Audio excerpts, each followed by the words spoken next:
Listen, Bullet Train is an intense, high octane mystery thriller fueled with nonstop action and adrenaline. I mean, it's a wild ride. So, what's up with all these mixed reviews? Let's break it all down without spoilers. First off, who's in it?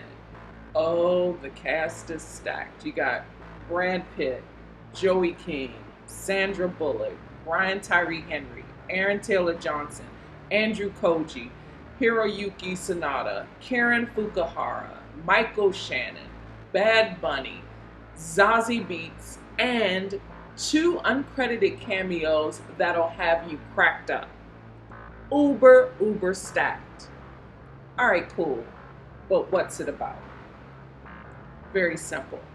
A mastermind lures a group of highly skilled assassins aboard a Shinkansen in Tokyo, sure that they will snuff each other out one by one.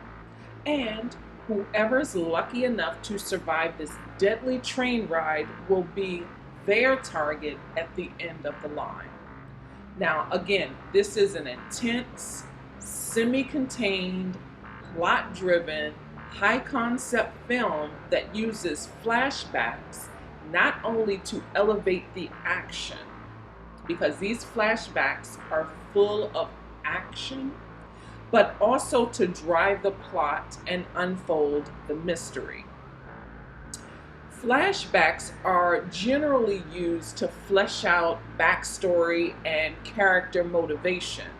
But here in this film, flashbacks are used as a device to drive the plot, to chronicle why these particular assassins are aboard this particular train on this particular day. Now, this film has a lot of exposition, but it works. The exposition is used to punch up the humor and keep you present because there are so many flashbacks.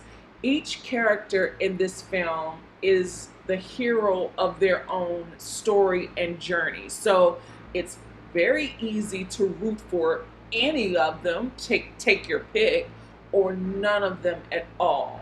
And the flashbacks help with that. This film is witty, it's brilliant, it's utterly absurd, and those ingredients make this film great.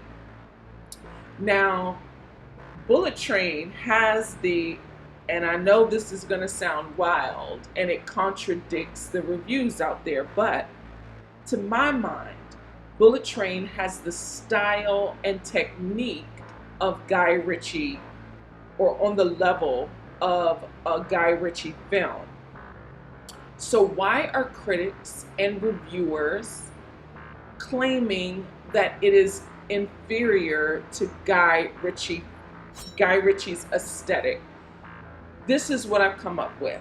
And let's face it, Guy Ritchie films are hyper masculine, manly, right? Bullet Train has more feminine energy because the villain is a young girl. And stay with me. The villain, the protagonist, Brad, okay, and all the anti-heroes are in touch with their sensitivity. They are highly skilled killers. That's a masculine quality, a warrior quality. But they quote cliches and proverbs and nursery rhymes, really. They cry and they look for answers from the women in the film and the girl. Brad depreciates his beauty and his sex appeal in this film in exchange for a more zen, therapeutic, albeit ditzier quality than he's used to lampoon his killer instinct and need to resolve conflict amicably. Characters in Guy Ritchie films are always hypermasculine warrior archetypes. Bullet Train, on the other hand, is unapologetic in its role reversal, which gives the uber masculine warrior archetype a fresh perspective of Jungian inadequacy in characters that should otherwise be sharper and manlier. And to my mind, that's why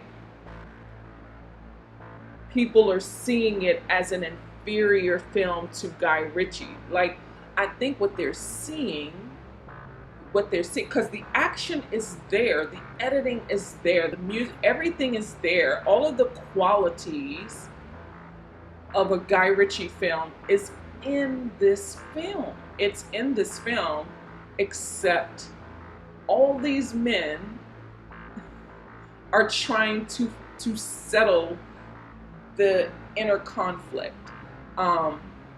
So I think that's why they see it as inferior. I enjoyed this film. This film was very enjoyable. It was funny. I was really surprised. I know the jokes were very goofy, but I was there to have a good time, and I really did. And I was not the only one. Like, this audience, it was almost full in this. I went to see it in Dolby.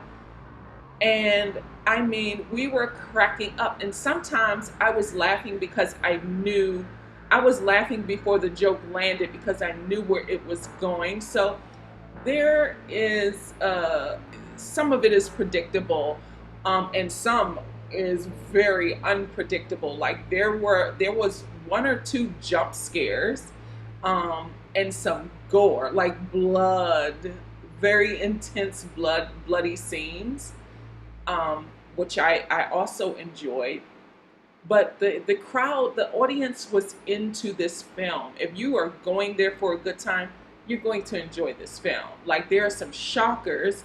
There are some great two great cameos I thought were funny. And it's very intense. I did have a couple of issues. The score. The score is loud to the point of overpowering much of the action. And I don't think some of the musical selection paired well with certain scenes.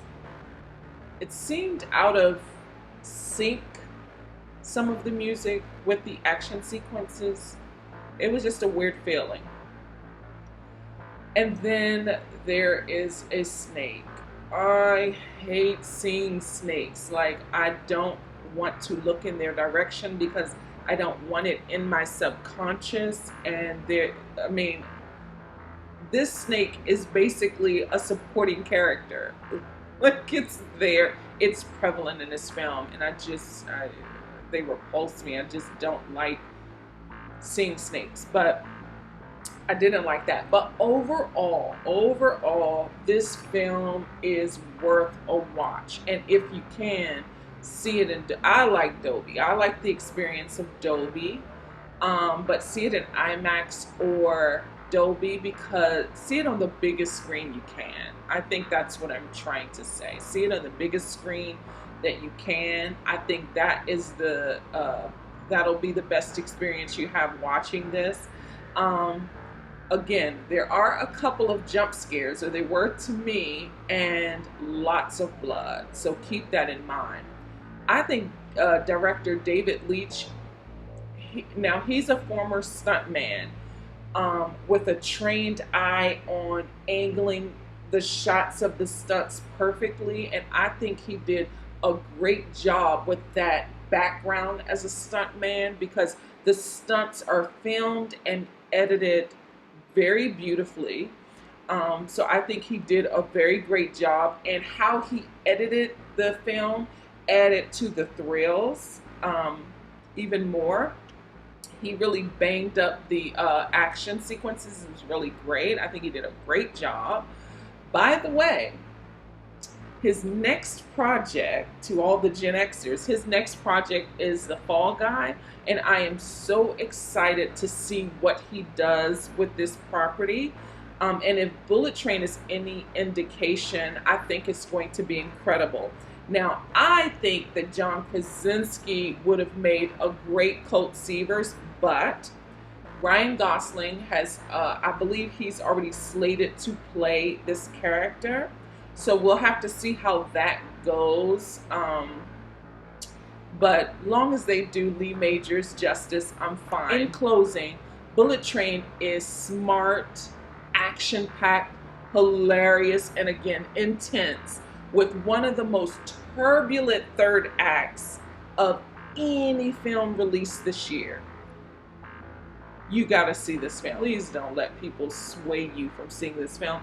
It's fantastic. It's a great film. If you love action and action comedies, like, oh my gosh, let's not even get into how bad action comedies have been this year or lately. This is one of the best. See this film. You won't be disappointed. Thank you so much. If you stuck around this long, I certainly appreciate you. Please consider liking, commenting, sharing, and subscribing. And until next time, peace.